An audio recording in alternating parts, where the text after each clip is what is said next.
Sige, so, ito naman. The bell crank, which is in equilibrium, under the forces shown in the figure, is supported by a 20 mm diameter pin at D that is in double shear.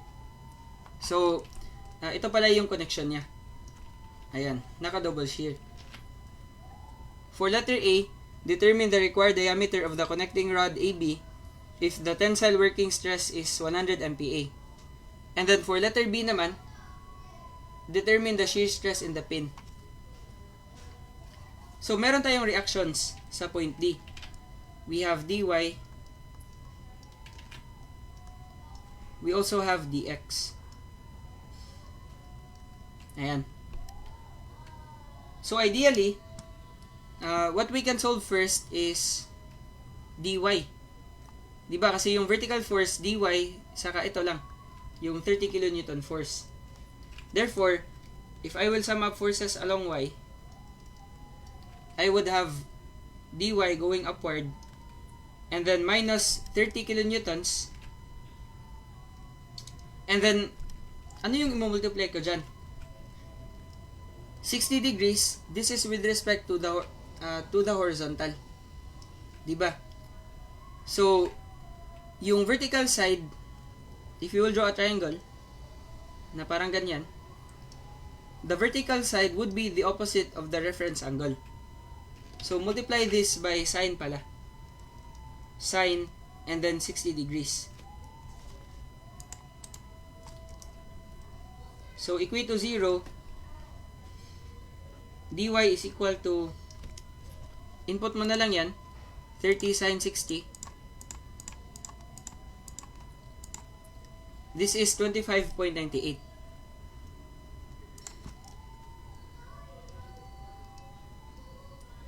Tapos, naka-kilonewtons. And then, to solve P naman, kailangan kasi natin yung P para sa letter A. Kasi diba, yung tanong is, ano yung required diameter of the connecting rod AB? Ito yan. So, yung tanong dyan is, ano daw yung diameter na yan? Ganito kasi yan kapag 3D. Diba? Parang ito yung point B. Ayan. A, and then this is our force P, tapos ito yung perpendicular area. So ito yung required sa first question. Now to solve P, we can sum up moments saan ba? About point D to eliminate the reactions. Ayan, wala na kasi silang rotation na makukos. So, we would have negative P kasi yung rotation na makukos niya about point D, hawakan mo yan and then apply this force, iikot siya pa counterclockwise. So, minus P, and then our moment arm is 200 mm, perpendicular distance. And then we have yung 30 kN, meron siyang vertical and horizontal components. Sulat na lang natin yan. Ito yung vertical niya. This is 30 sine 60. And then, horizontal component naman is going to the left. This is 30 cosine 60. Now, yung horizontal component niya, tatama lang sa point D. So, meaning, wala siyang rotation na makukos. Ito lang, yung 30 sine 60. Now, the rotation it will cause is clockwise. So, plus 30 sine 60.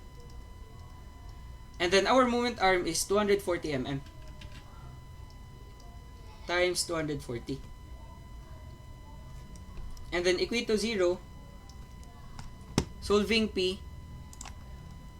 This would be 30 sine 60.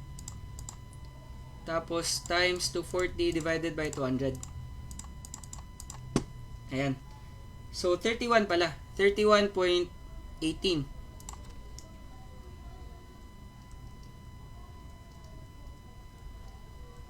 Tapos, naka-kilonewtons. So, if the force is 31.18, considering AB, member AB, the H siya, Ano yung axial stress? The tensile working stress is 100 MPa daw. So, 100 MPa, parang ano yan? Sigma AB equals force divided by area. P over pi d squared. Pi over 4 times d squared. So, yung P natin is 31.18. But we have to multiply this by 1,000 since naka-kilonewtons pa yan. Kailangan naka-newtons na kasi yan para consistent lahat ng units. So, divided by pi over 4 times d squared. Solving d. This is square root of 31.18 times 10 to the 3. Then divided by pi over 4 multiplied by 100. So, 19.92.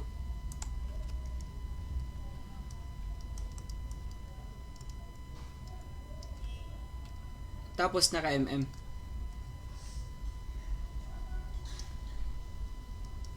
Ayan. And then, for letter B naman, the shear stress in the pin, kailangan natin yung dx saka dy. Once ma-solve na natin yan, kailangan natin kunin yung resultant, which is RD, and then, i-subject natin siya to double shear. Double shear kasi yan. So, ano yung kulang natin? Wala pa tayong dx. So, to solve dx, we can sum up forces horizontal, and then we have minus 31.18. Ito kasi yan.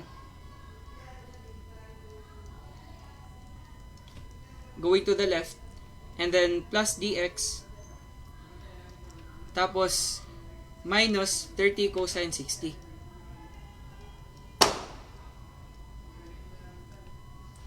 Ito lang yung horizontal forces. So, equate to 0. Solving dx, this would be, move na lang natin yan, 31.18 plus 30 cosine 60.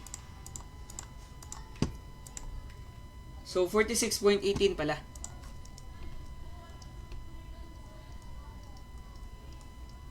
Tapos, naka-kilonewtons. So, in solving the shear stress at D, for the pin at D, we would have, dito mo na lang ilagay, di ba kanina, sinolve natin yung RB and then pinlog natin sa equation. But essentially, you can already plug square root of 46.18 squared plus 25.98 squared sa equation mo para automatic na. So, 25.98 squared, again, pwede lang mag-interchange yung dx saka dy, then plus 46.18 squared. Ayan. Ito yung resultant. Now, naka-kn pa yan. So, multiply this by 1,000.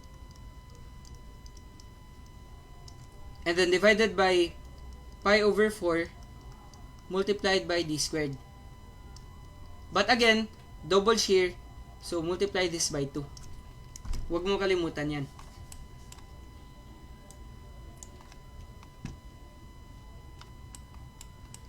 Wait lang. Binigay pala yung D.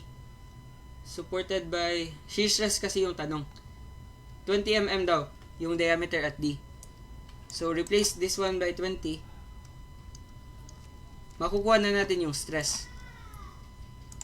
So, we have square root of 25.98 squared plus 46.18 squared, then times 1,000,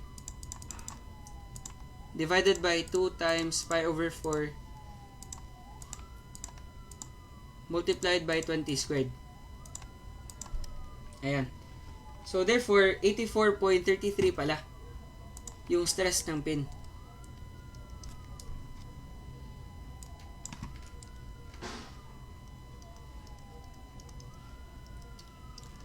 And then this is in MPa.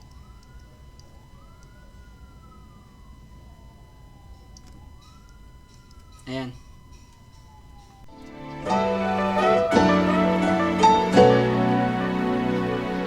Ayan.